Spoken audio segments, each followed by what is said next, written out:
Montgomery Community Media presents the 2018 Montgomery County Executive Candidates Forum, brought to you by MCM's Small Business Network and its sponsors, M&T Bank, the Montgomery County Economic Development Corporation, and Leadership Montgomery. 7, 6, 5, 4.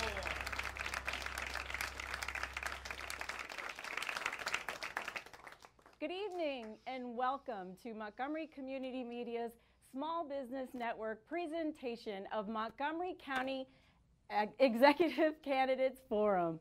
Good evening, my name is Kelly Leonard and I am the host of the Small Business Network. Tonight, moderating our event, we have two of our area's most renowned political journalists, Tom Sherwood and Kojo Nnamdi, that are here. They're both here to share with us information on our candidates. Tom Sherwood and Kojo Nnamdi are from WAMU's Political Hour. And so, gentlemen, we welcome you and thank you for joining us. Thank you so much, Kelly. First, well, hi, Tom. Good evening. Thank you for being here. First, let us meet our candidates. Nancy Floreen is the independent candidate for Montgomery County Executive. Welcome. Glad to be here. Robin Ficker is the Republican candidate. Robin Ficker, welcome. Hi, Kojo. And Marc Elrich is the Democratic candidate. Marc Elrich, welcome. Always happy to see you guys.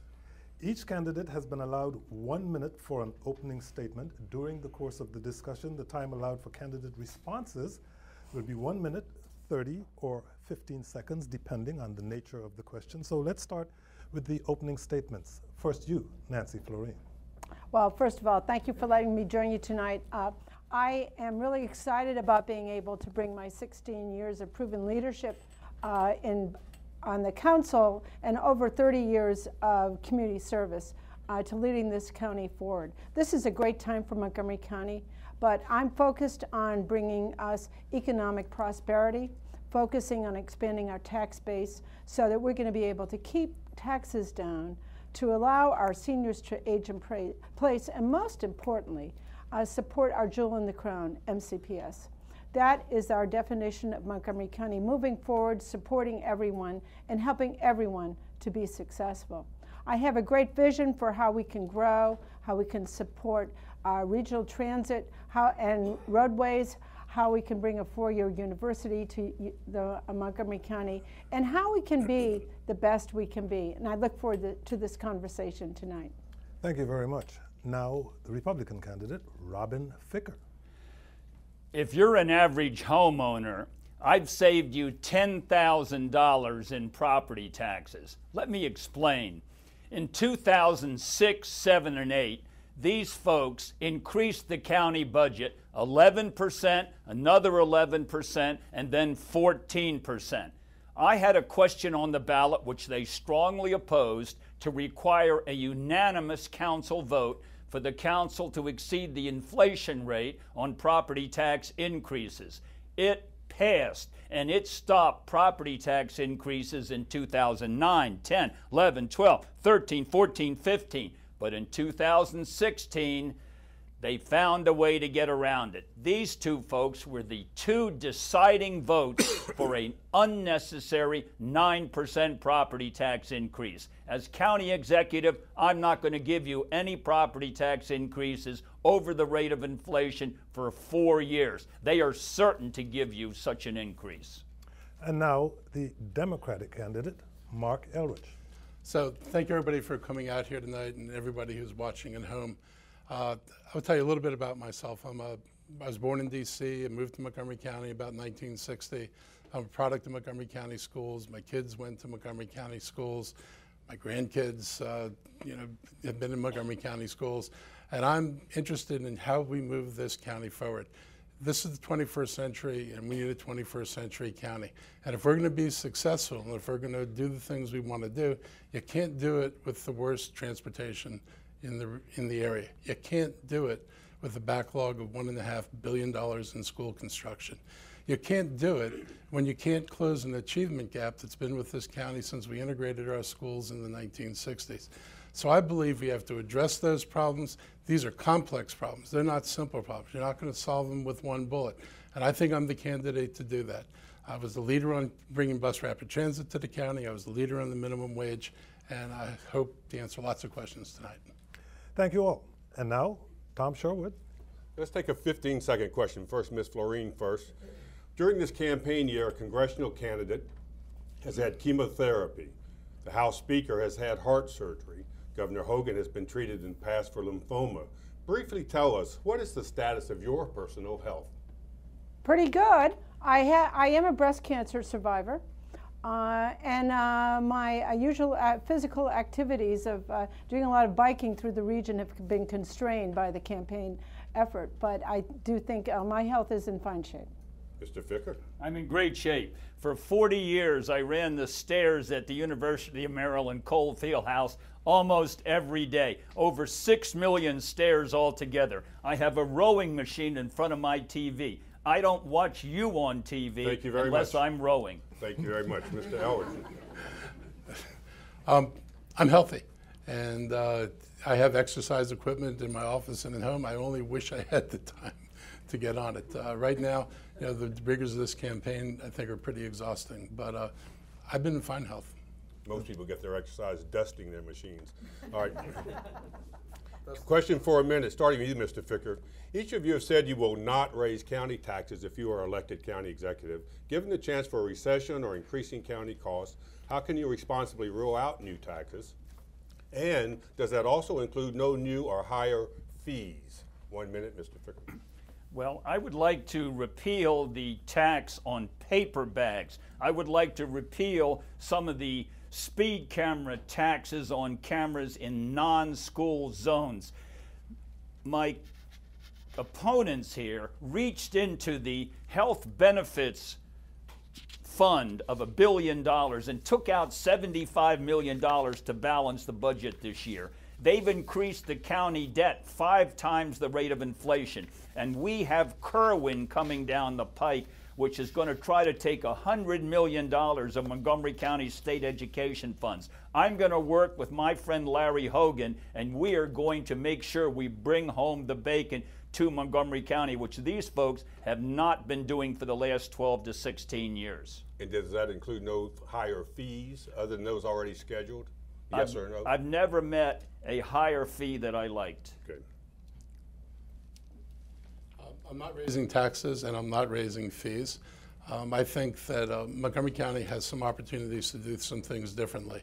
I believe, and there are a lot of people I think share my concern, that we can actually reshape the county government and that we can bring in processes like Six Sigma processes that came out of Toyota and were used by Lockheed. We can look at lean governing practices, and we can reform our procurement practices to what are modern practices that are practiced by other people other than Montgomery County.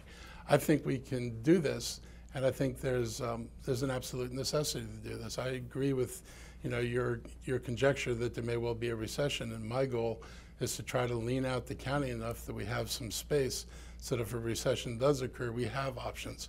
But I would like, absent the recession, to be able to make sure this county runs better and runs more efficiently, and not by cutting services, by making sure our processes are the best processes that you can have.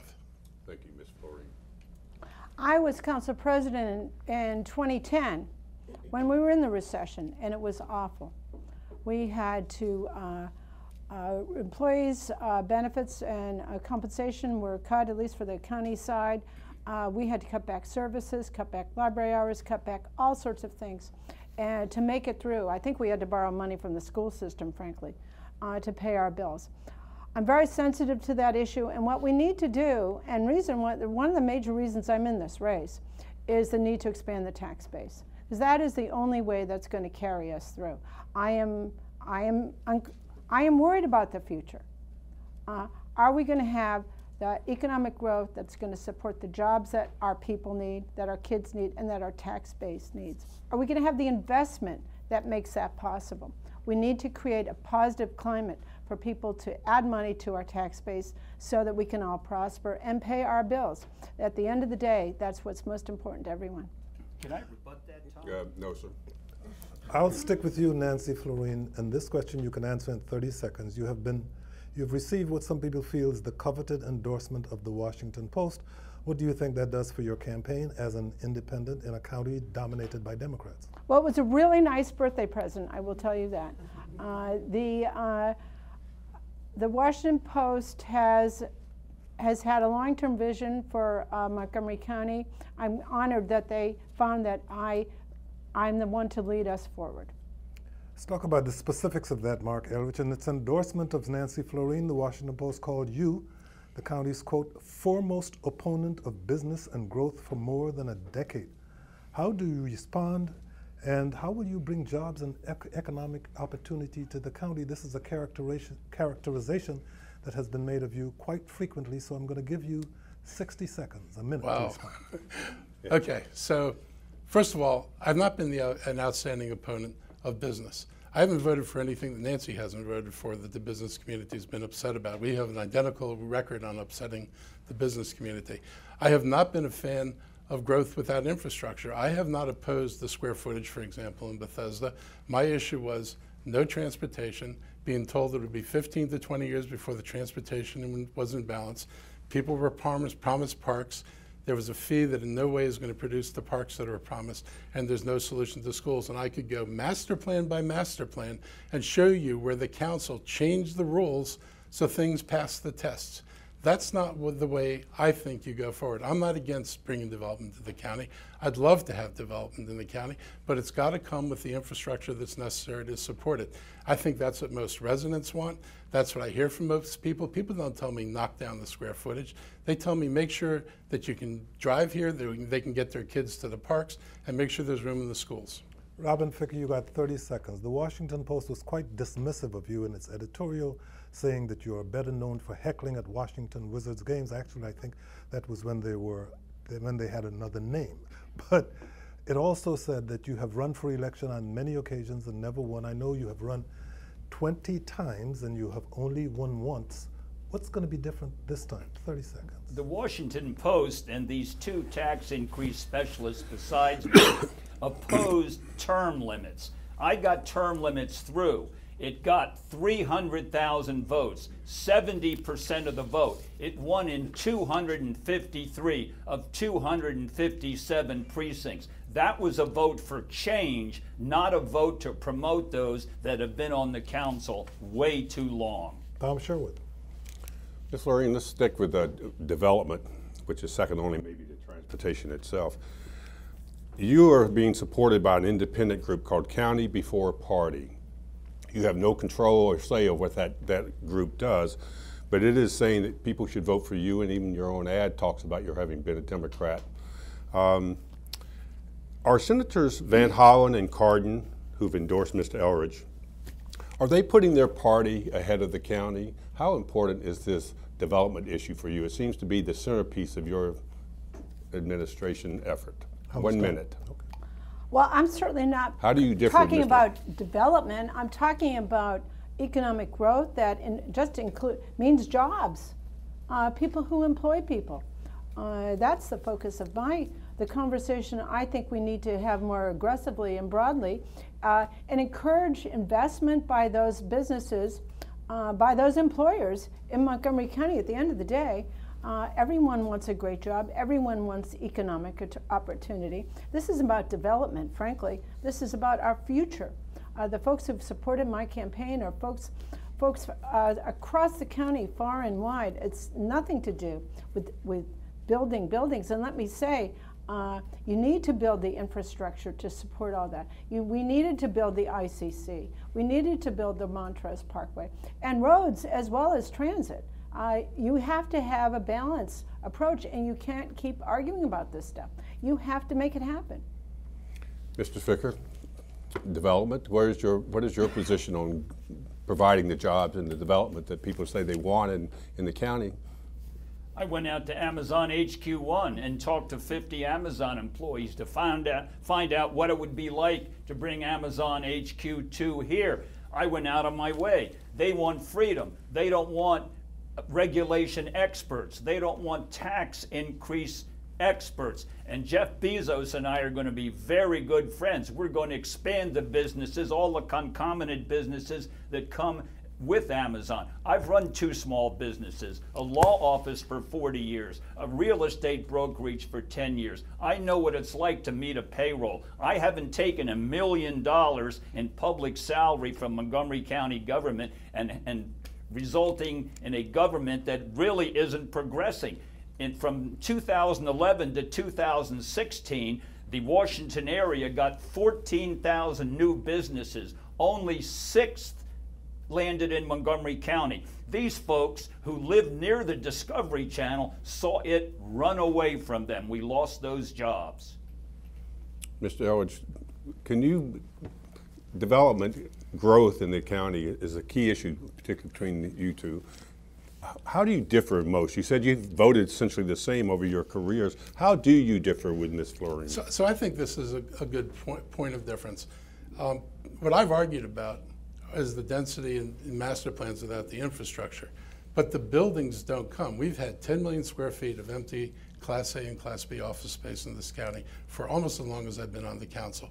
We have a 20 million square foot pipeline of buildings that could be built tomorrow if there was demand for them. The problem isn't whether we zone Bethesda for another 4 million square feet or someplace else for millions or more square feet. The real problem is, how do you get the businesses in here? And just simply giving people higher density, in all the years that Nancy's been on the Fed committee and her policies have pretty much prevailed. Remember, I'm on the losing side of these 8-1 votes. All her victories have not produced the jobs. They haven't come. We need another approach. I've voted for almost all the economic incentives that come to us from the Economic Development Corporation. There are a couple I don't, where I think they're sheer giveaways, but most of the stuff we get in front of us, and increasingly so, has been good economic development, and I support it. Can she answer this? Go right ahead. Can she respond? Please, Nancy. Ms. Floreen, would you like a 30-second response? I sure would. Thank you. We've disagreed on a variety of things. If Marc had had his way, we wouldn't have the ICC. He's still arguing about it on his website. If Marc had had his way, we wouldn't have had Montrose Parkway, another road he always opposed. If Marc had had his way, we wouldn't have the famous Fillmore in Silver Spring. We wouldn't have had a lot of the development in Silver Spring that he railed against for many years. It's been a pattern for forever. I'm familiar. We've had these, we could tell you what we're going to argue about in this regard. We know each other well. Can Mr. Ficker, you're chafing at the bit here. You're 30 Yeah, I'm seconds. chafing at the bit because 30 seconds. these 2 folks and all 4 at-large council members, plus the council president, plus the district council member, plus Congressman Raskin, all live in the Tacoma Park trapezoid, 4.1% of Montgomery County. Folks in Rockville, Germantown, Gaithersburg, Damascus, Olney, Bethesda, Potomac, Darnestown, Chevy Chase. I'm going to look out for you, not just the folks in the Tacoma Park trapezoid. I want to say more specifically when we talk about development. Nancy Floreen, you have said that you believe that Amazon is waiting to see what happens in this election before deciding where to locate its second headquarters. But all 3 of you support Amazon coming to Montgomery County. So where do you see daylight between you and the other candidates regarding Amazon in 30 seconds? I think we're all in agreement on this. Amazon, the neighbors are a little concerned. A lot of people are concerned. Amazon, or another big company like Amazon, has a great opportunity to really create a wonderful place in a location that is metro friendly, that is transit friendly, that is road friendly, that is airport friendly. This incentive. You have all of those things in Montgomery County, but why do you think Amazon is waiting to see the results of this election before making a decision? In 30 seconds. I think they'll be very interested. I'm not so sure it's going to be the county executive race. They may be looking at the gubernatorial race. Oh, okay. Just Who do you support? conjecture. Who do you support in the governor's race? I'm not taking a position on that. I care about who's going to be Okay. best for Montgomery Okay. County. And Mr. Ficker, you've already mentioned Governor Hogan Definitely Governor and Hogan. Mr. Jones. Marc Elrich, how do you answer criticism that you have not been enthusiastic enough about attracting Amazon to build its second headquarters in the county? And what would your ideal relationship with the company be like if they were to locate in So every Montgomery County in discussion the 30 council's had about Amazon, I've supported Amazon. And when I heard surrogates for other candidates going around and telling people that I was opposed to Amazon and I would kill the deal, I took the step of writing a letter to Jeff Bezos and saying, I'm going to honor this deal. I wasn't putting those rumors out. Other people were putting those rumors out. I told the governor, I said, it's not constructive if you want Amazon to come here to suggest that I might kill the deal. Why on earth would you do that when I've made it very clear that I will support the deal and honor the agreements that have been made? Robin Ficker, 30 seconds. FBI headquarters, wonderful, hardworking, educated people and families. These two folks didn't even make a bid to bring the FBI headquarters to Montgomery County. Apple's expansion, we learned about it by reading the papers. They didn't do anything about getting Apple here. Northrop Grumman didn't locate here because they gave us a 156% increase in the residential energy tax just as Northrop Grumman was making their decision. Look like we're having a conversation here. Nancy Floreen, you get your 30 seconds. Thank you. Well, I wanted to point out that when we heard that Apple was looking for more space, we actually created a process that would accommodate them. So I think, and that's true of the whole council, certainly Marc was part of that. We created a system that really sends a message to businesses, that, at least to big ones, that we will have a facilitated process within our guidelines to assist them in their establishment. The real question is, can't we do that for more businesses? Tom Sherwood. On transportation, whether Amazon comes or not, certainly the roads are crowded. On I-270, the governor has some plans for new lanes. I think all of you have supported reversible lanes. But starting with you, Mr. Elrich, one of the issues is if you build more lanes and you have more traffic on those freeways, the backups at Georgia Avenue, Connecticut Avenue, 355, and other places already are over capacity, and it's nightmarish. How are you going to avoid the problem of making more expressways with no place for people to go? How much time? 1 minute, please. Good. You make a really good point, and this was why I proposed the bus rapid transit network over 10 years ago. And it included Georgia Avenue, Connecticut Avenue, Wisconsin Avenue, Route 29, and other places. The problem is you could speed people to the exit ramps on the Beltway. You can't feed them onto Georgia Avenue. You can't feed them onto Connecticut Avenue. So my goal was to design a bus rapid transit system, and I focused on single lane reversibles because that was something the county could afford. I was trying to keep it in the bucket of what we'd be able to do. And it connected all of the residential centers in the county to all of the job centers in the county, and it was a network rather than one line. My goal was to get the cars off the road so there was room for more development, and that's why the developers supported the bus rapid transit, which is why in some way I find all this I'm anti-development stuff kind of weird, because if I wanted to be anti-development, I wouldn't have tried to come up with a transportation solution that would have made it possible to pass traffic tests and go on. Mr. Ficker, you like to say you're being from Boys that you're one of the few that you actually drive on 270 every day, so you're part of the problem apparently. How would you fix it? Stop driving. How would you fix it? If you look at the League of it. Women Voters questionnaire, these two folks didn't even mention improving I-270. They're talking about buses. You folks listening out there don't want to get on a bus. You want to be in your car. We need new reversible lanes. I remember when they built the Cabin John or American Legion Bridge, there were 400,000 people in Montgomery County. Now there's 1.1 million. I'm going to be in Pete Ron's office the Wednesday after the election. He's the Maryland Secretary of Transportation, and we're going to improve it. How is the question? There's one important point here. In the governor's plan, the area from Montgomery Village to Clarksburg is in a future study. I came right by there tonight. It needed to be fixed 10 years ago when these folks were in office. That must be included in the present study because the Up County is not going to be any longer the tail on the dog as it has been. Thank you, Ms. Floreen. Thank you very much. Thank you very much.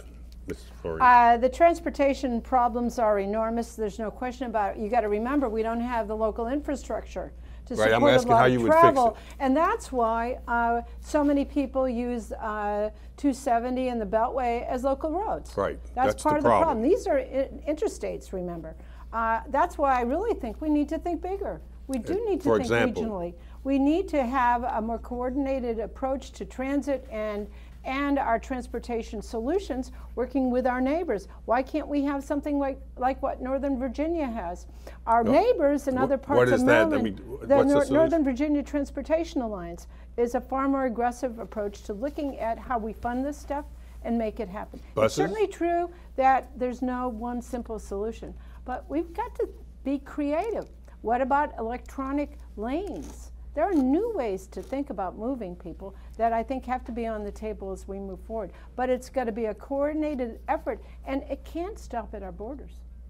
It just can't. Can follow up. No, we don't have time for that right now. You are watching MCN's Montgomery County Executive Candidate Forum.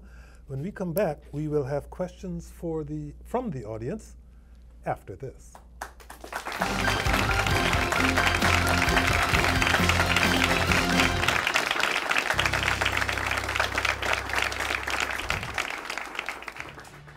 Vote between October 25th and November 1st at one of Montgomery County's early voting centers. Visit 777vote.org. I composed them while I was sitting on I-270 coming up from the Choose district. the most convenient location by checking the website for updated wait times. During early voting, same-day voter registration is available. To make sure your vote is counted, bring Maryland ID with you to make the process easy. Remember, your time, your voice, your vote. The gubernatorial general election is almost here. Election day is November 6th. Follow these practical tips. Familiarize yourself with the voting system. Review your sample ballot and bring it with you to use as a guide. You must be registered to vote on Election day, and you must vote in your home precinct. Your sample ballot shows you where your polling place is. Visit our website, 777vote.org, for more information. Remember, your time, your voice, your vote.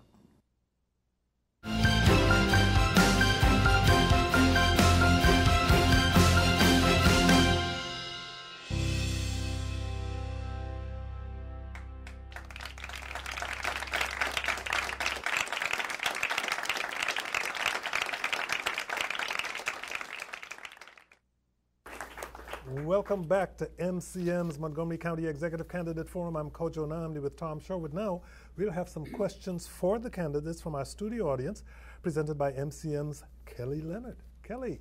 First question, and a 1-minute response. We'll start with you, Ms. Floreen.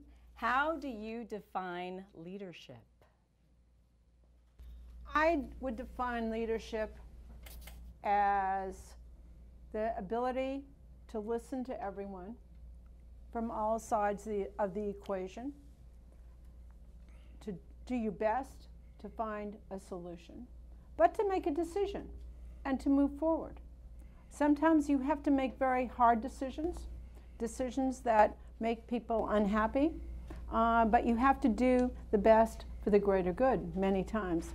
I've been proud that I've been council president twice. I've chaired committees on the council for 16 years. I was the mayor of Garrett Park. I've led countless regional boards as well. And that kind of experience teaches you that you have to listen to everybody. You have to use your staff. And there's no it's not my way or the highway. It's about inclusiveness, it's about thoughtfulness, and it's about making a decision. Mr. Ficker, your response? Well, I went to the Leadership Academy, the U.S. Military Academy at West Point, and you learn a little about leadership there. Leadership is getting the job done. I got it done on limiting property taxes by requiring a unanimous council vote to exceed the inflation rate. I got it done on term limits. Also, leadership is representing people whose rights have been trampled on, who need help, who have few friends, who are fighting against great odds. And I've completed 35,000 cases in Maryland courts representing tens of thousands of minorities. I was appointed first general counsel for the National Caucus on the Black Aged by Rosa Parks. It's standing up for people that need help and speaking out for the voiceless, fighting for the homeless, fighting for those that need housing, fighting for those who need to get along. Mr. Elrich, 1 minute, your response? So I think leadership is a combination of a couple things. One is being able to listen, but also being able to hear. Listening's an easy exercise. Hearing sometimes is a little bit more difficult, and understanding where people are coming from and trying to synthesize solutions. So when I was on the council with, doing the minimum wage, 2 battles on the minimum wage, and a housing bill, and sick and safe leave, and 10 Mile Creek, I worked really hard to try to find positions that would bring in some of the people who didn't necessarily support it. Even when I was on the Tacoma Park Council, I never looked for a simple majority win. I wanted more buy-in than just a simple majority. This isn't about winning. This is about creating solutions where people feel that they've been included in the decision-making process and that they've been heard in that process. And I've always had an open door. My staff does an awful lot of community work. I do a lot of community work. And I really feel that you've got to show respect for people in communities. They have to feel like not only do you have an opinion, but you listen to them, heard them. Next question, and back to you, Ms. Floreen. 1 minute. In light of the police officer who shot an unarmed African American in June, what changes need to be made in Montgomery County Police? It has been a matter of great concern to all of us that occurred. I've talked to the chief about it. The process that has been employed has been criticized by some. I think it's worth taking a look at that. At the end of the day, though, I think we need to look at more citizen involvement in that kind of review process. How we do this is going to have to be an important question for Montgomery County going forward. But at the end of the day, all our residents need to feel safe, but the processes that we use to apprehend people always has to be looked at very thoughtfully and carefully, and we have to be absolutely sure that our people are trained with the best trainers so that we're using the best practices and we're adhering to the kinds of rules that will assure our residents that they are protected under all circumstances. Your response, Mr. Ficker, 1 minute. I'm going to get a new police chief. Jay Wang, who's running for sheriff, is highly qualified to be police chief also. He's a JAG officer, an attorney, deputy commander of the Germantown police station, a good family man. He's a very calm person. He knows how to treat people fairly. We're not going to have our police shooting unarmed people when I'm county executive. I'm going to make that very clear to the police. We have wonderful police here in Montgomery County. They're highly educated. They try hard. But we're not going to have them shooting other people. I'm representing a little girl who was maced, thrown against the wall face first, pepper sprayed in the police car by the Hagerstown police. I know when people are mistreated. I know when people are discriminated against. And every Monday morning, I'm going to hold open hours as county executive. And if you've been a victim of discrimination or police brutality or someone's treated you unfairly, come and see me and we'll help you and straighten it out. I've met with the NAACP and I've sat with my colleagues from the state legislature in a community meeting, and I've got to tell you this is a really difficult subject. I spent a long time with my finger going back and forth over that video and watching it over and over again. And my takeaway from this, and I've talked to the chief about this, is we need some better training. I thought there were moments that that incident could have been terminated or where the outcome could have been avoided. We need the officers, frankly, to have non-lethal tools. This officer did not have a taser. There were multiple points in that incident when the taser could have been deployed, and if it had worked, that incident would have come to an end. And tasers are not often fatal. Unfortunately, sometimes they are, but guns usually are. And I felt pretty strongly that we need to make sure all our officers have another alternative before they pull the trigger on a gun. But we're going to talk about this in committee, and we're going to talk with the chief when its investigation's done. Next question, and back to you, Ms. Floreen. Okay. At a time of rising home prices, what would you do as county executive to assure more affordable homes for our diverse population? Well, that's an area where I have labored mightily, really to ensure the availability of affordable housing throughout Montgomery County. We're just finishing work on legislation that I've advanced that looks at how we maximize the production of affordable housing, the incentives that are necessary, and the rules that apply. It's really quite complicated. But at the end of the day, to assure more affordable housing, ask any expert, you need more housing.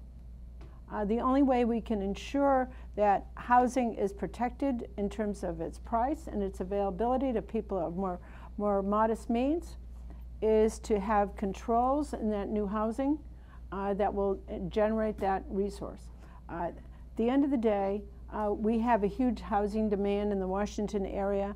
The numbers that are predicted, that I think we need 100,000 more housing units. And Montgomery County needs to be at that table and produce at least some portion of that going forward. Well, I'm not going to raise the real estate transfer tax 30%. I'm not going to raise the property tax 9%, which pushed a lot of housing out of the affordable category. You're not going to worry so much about getting affordable housing if you have a really good job, a job that pays you what you're worth, a job that doesn't have a glass ceiling, jobs that allow you to progress and treat you fairly. I'm going to have open arms to employers to come to Montgomery County. We have a lot of big federal agencies in D.C. You know what? I think not only the FBI should locate in Montgomery County, I think some of those other agencies should locate in Montgomery County, a place with a highly educated population, with Metro, with University of Maryland and the other colleges nearby. Come on down to Montgomery County, and your friendly county executive is going to embrace you and bring in good jobs for you folks who live here. Mr. Elrich? This is a really difficult subject. It will not be solved easily. I think that if you know something about our statistics, we have about 22,000. We're short 22,000 units for people making 30% of AMI or less. We actually have 22,000 more units for people making 50 to 80% of AMI, and that explains because we don't have. These people aren't homeless. We don't have a lack of housing. We have a lack of affordable housing. So the people who can't find housing, who only make 30% of AMI, they're living in the same number of units that are affordable to people making 50, 80, only they're paying 50 and 60% of their incomes to live there. We can continue to produce MPDUs, but we'll continue not to serve the people with the greatest need under the programs we have now. So I think we need to look a little bit more carefully about how we target our resources and target our efforts to serve the people for whom housing is simply not affordable, and the increase in MPDUs won't solve it. Final question, and it's a quick one, 15 seconds each. What one thing will you do to support the expansion of small business here in Montgomery County? Mr. Elrich. I've said that I'm going to work with my friend Sid Katz, appoint a committee of business people. We're going to benchmark all of Montgomery County's business regulations against the surrounding jurisdictions. If we're doing things other people aren't doing, we're not going to keep doing them. If our fees are out of line, we're going to stop them. Mr. Ficker? I've got 430,000 miles on my 2009 Ford Escape Hybrid. I listen to CNBC every single day, Jim Cramer and all his friends. I know that businesses, little people that have credit cards, want certainty, no tax increases for small business. Ms. Floreen. I don't think we need a big task force to review the review process. I'm comfortable that we can fix that for small business. But the first thing I would do is revise our procurement process. A lot of small businesses want to do business with the government. We need to make that easier. Awesome. Thank you all for your responses. And now back to you, Kojo and Tom. Well, I know that Tom Sherwood wants to keep talking about transportation, and I'd like to talk about education, so let's make them a little more uncomfortable from now on. Answers limited to 30 seconds work for you? Okay. Cool. Well, on education, I think, Ms. Floreen, at several forums that I've attended or watched, you have said that you have found in the budget $500 million, $500 million that you would use, I think, towards school construction. But I haven't heard you say where in the budget is that money? We will. Where is it? You said you found it. I am confident that with looking at how we handle our employee numbers, how we handle attrition, how we handle reliance on technology, we can find the resources for this sort of funding. You don't have it already identified as I thought you said you had it identified. Well, we will be working, you will see that in the budget I produce. Okay. Mr. Ficker? Yes, sir. You've said that you support Governor Hogan. On a scale of 1 to 10, 10 being the best, how would you rate President Trump? I've never met the man, but I do want to talk more about Governor. This is a 15, I apologize, this is a 15-second answer. I've never Scale of 1 to 10, how would you rate President Trump? I know the stock market is doing very well, and a lot of Montgomery Countyans are benefiting, but I'd rate Governor Hogan not a 1 to 10, I'd give him an 11, and he's going to be reelected, and I'm going to be his friend. Thank you. Nothing on Mr. Can I ask? Yeah. Okay. Mr. Elrich, this is going to be a minute question. We'll go back this way. Please name one major success of County Executive Ike Leggett and one major shortcoming, and how would you differ as County Executive? Wow. One major success, I think making Montgomery County a more welcoming and inclusive place. I think this is a big deal. I cannot tell you how many places I go and meet with immigrant groups and recent arrivals, and people talk about how different Montgomery County is and how welcoming they are and how comfortable they feel here. This is no small accomplishment in a diverse population. So I give a lot of stock to that, and I think it means a lot. Probably where I would have differed with Ike is occasionally on some of the deal making. I think there are times we could have done better. I thought, you threw out Fillmore in the beginning. I thought not doing a bid on Fillmore, we should have done a bid. I thought when the other entrepreneurs stepped forward and said, I would have built this on my own dime, I don't need $8 million from the county, I think we should have explored whether he was serious or not. 15 seconds, you don't think the Fillmore deal was a success? It's a difference between a success and a good deal. Fillmore makes more money in one night of a private event than they pay the county in a month. And when I met with Fillmore, when they were trying to get my vote for the project, this is important. If I had voted for the project, they offered to increase a portion of the ticket sales to the county, a portion of the rent on the facility to the county, and a portion of naming rights, should they have ever named it. I was a losing vote. I still don't understand that. Mr. Ficker, Ike Leggett's leaving office after 8 years. Name one major success of his and one major shortcoming, and how you'd be different. Well, I've never met a Montgomery County and I didn't like, and I like Ike. He's very good with dealing with people. He's a very friendly guy. I like the fact that he became more reasonable in dealing with budgets after I passed my 2008 question limiting property tax increases. Then he saw the need to keep taxes down. He got a little bit re-educated after increasing taxes the first 3 years before that. What I don't like is that he hasn't done anything about I-270. He hasn't put in the reversible lanes. He's given it a lot of chit-chat, and we want a lot of skit-scat in the up county, and we're going to get it moving. And Ike, you tried hard, but I'm going to outdo you. We're going to get I-270 moving because everyone from Rockville North is worried about getting a parking ticket. Every time they're driving there, we're going to give them help. They arrive home upset. We're going to get them moving. Ms. Floreen, Ike Leggett, I believe he's endorsed Mr. Elrich, I believe, is that correct? But you've worked with him for a long time. One thing he's done really great that you like, one thing he could have done better, and how you'd be different. Well, I agree in terms of his making the table larger approach to leadership has really been important for Montgomery County. So I agree with Marc about that. I think the one area where I've pushed back a bit and intend to take further is how we deal with economic development.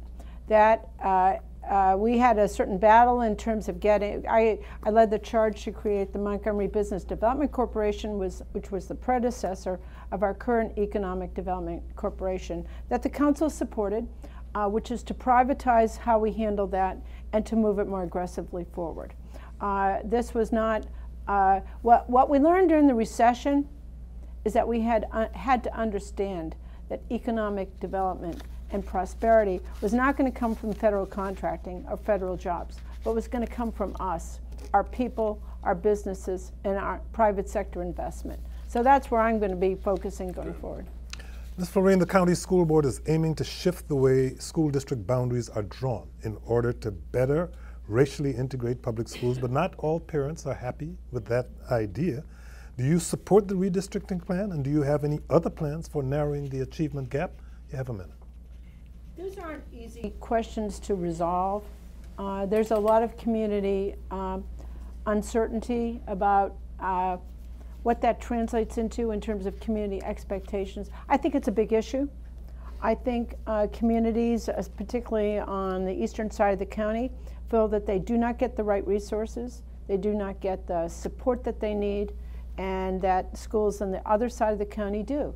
So I applaud the board for, I think they're putting in equity as part of the criteria and looking at how they handle school boundaries. How that looks and feels and actually making decisions has yet to be resolved. They just took the first step recently. I raised this issue when we approved the school budget this spring about how we move forward in community perception as well as community experience. This is a really important conversation that Montgomery County has never had for a long time, and it's needs to go forward. Robin Ficker, do you support this redistricting plan? Little kids need to be able to realize their potential. I'm a bibliophile.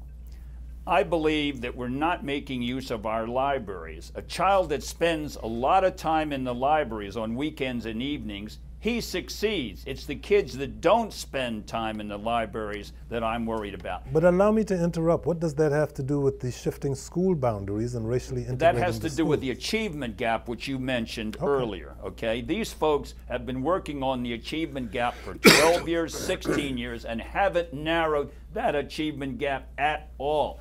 I think that we can narrow it if we get our kids into the libraries. I think we need English Saturdays where the family and the children come in and learn English. Then they're going to be a booming success. I think many people buy their home because of what schools serves that home. And I don't want to disrupt that pattern because people make their biggest investment of a lifetime when they buy their home.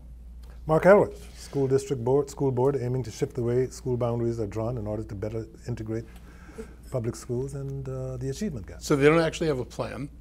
They inserted a word, and that word doesn't necessarily translate into a plan. And so I think seeing what the plan is actually matters.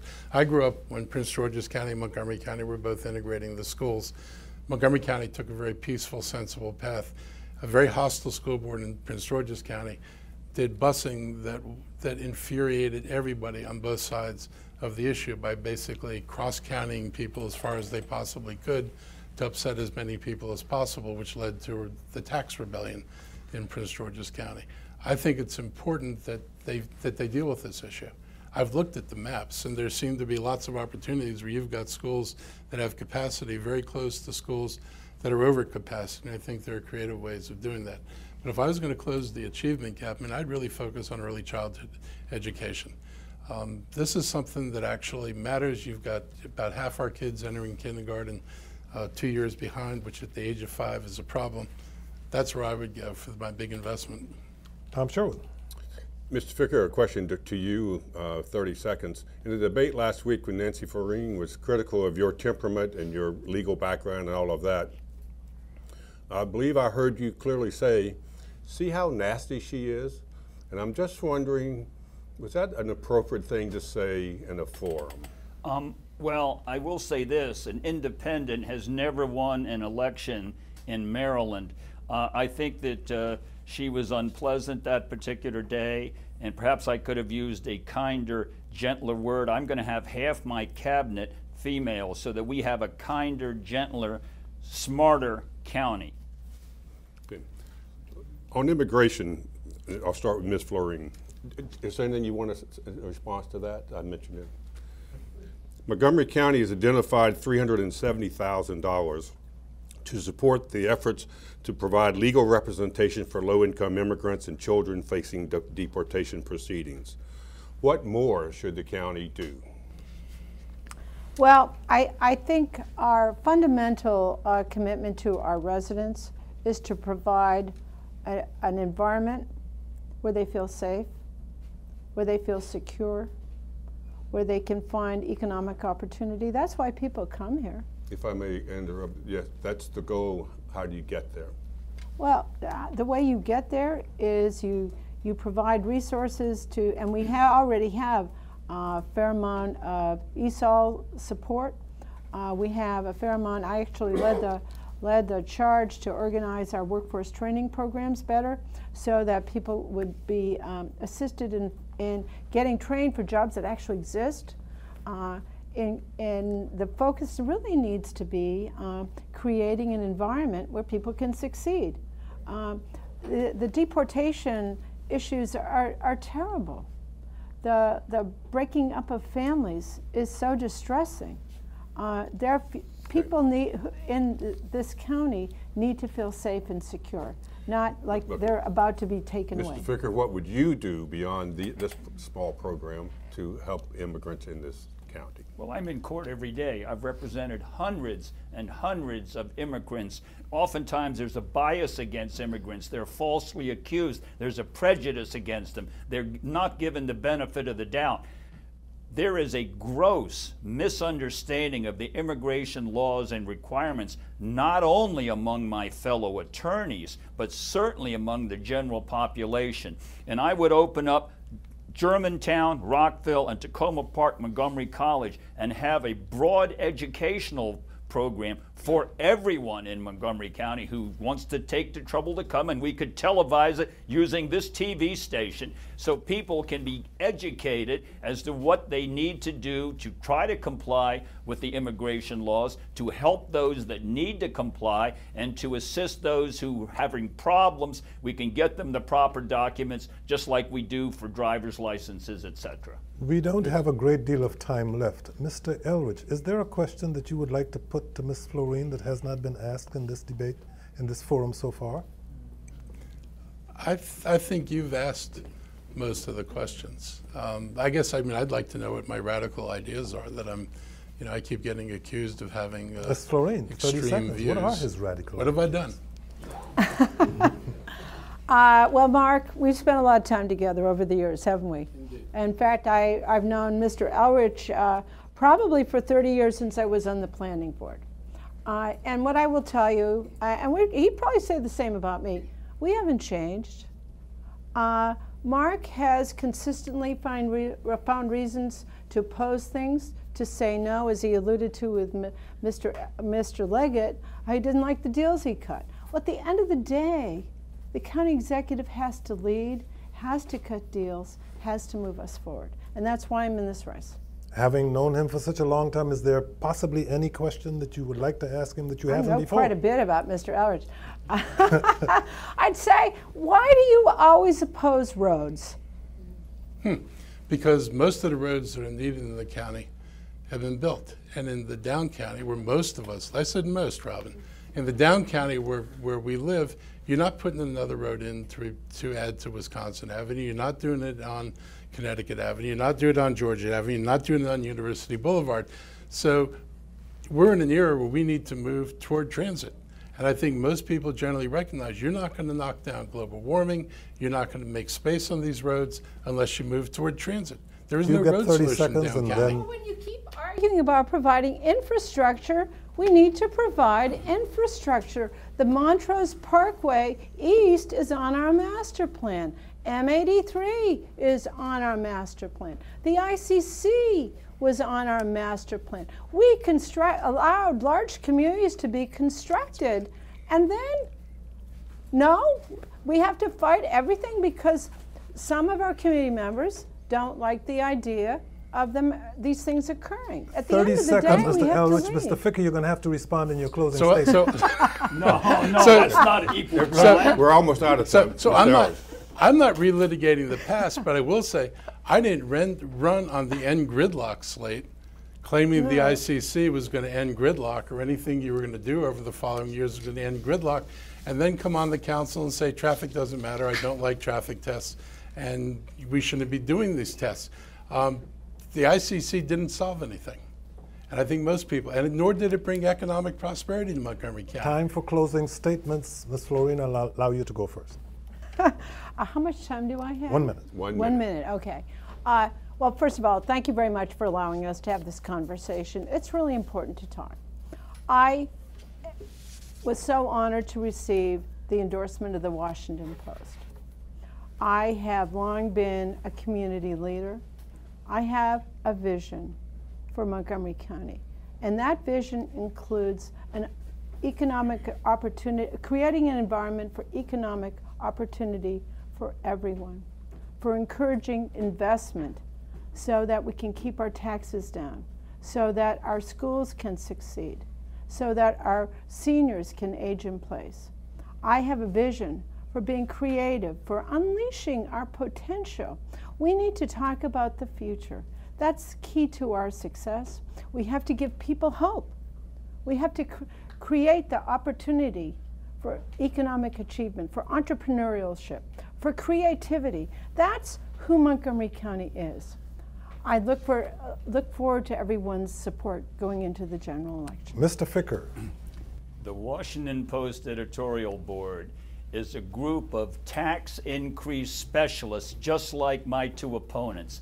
They said we had budgetary restraint in 2010 when we had a 156% increase in the residential energy tax. They said we had budget restraint in 2016 when these folks were the deciding votes for a 9% property tax increase and also voted for a 30% increase in the real estate transfer tax. I'm not going to give any tax increases beyond the rate of inflation. That is what budgetary restraint is, not the urge to dip into health benefit funds and go into debt. I am open welcoming arms to new businesses coming here. I'm going to get I-270 improved. I'm the only one running countywide who doesn't live in the Tacoma Park trapezoid. What about some up-county representation? Mr. Elrich. I'm drawing a map with him in the trapezoid. Look, I think I bring a realistic perspective to this job. There is no way, given our budgetary concerns, given the fact we did not have a particularly great budget last year in terms of what we were able to do, given the projections for future revenues, that we're going to grow our way out of this in any time or any short term. There is no way you can generate enough economic development with taxes that we would then benefit from to outrun the problems we have today, which is why I've focused so much on actually restructuring the county government, making it more efficient, but also more affordable. I'm trying to create space within existing dollars for the things that we're not able to do right now, because people come to us legitimately saying we need to address these serious issues. You're not going to express early childhood education without doing something serious about the budget. So I think I bring a perspective that we need. That's the last word from our candidates. Tom Sherwood, you have 10 seconds for your own last words. I need more time than that. But thank you very much. This is very good. I would encourage everyone to vote on November the 6th. That is the last word from MCM's Montgomery County Executive Forum. Our thanks to the candidates. Thank you so much for joining us. And our thanks to our audience. Give yourself a round of applause, please.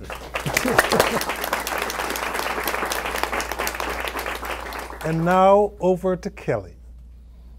This concludes our County Executive Candidate Forum, a special presentation by the Small Business Network. Thank you to our candidates, thank you to our moderators, Kojo Nnamdi and Tom Sherwood, and thank you for joining us. Remember, your vote counts. You can revisit this conversation, this entire presentation online at mymcmedia.org.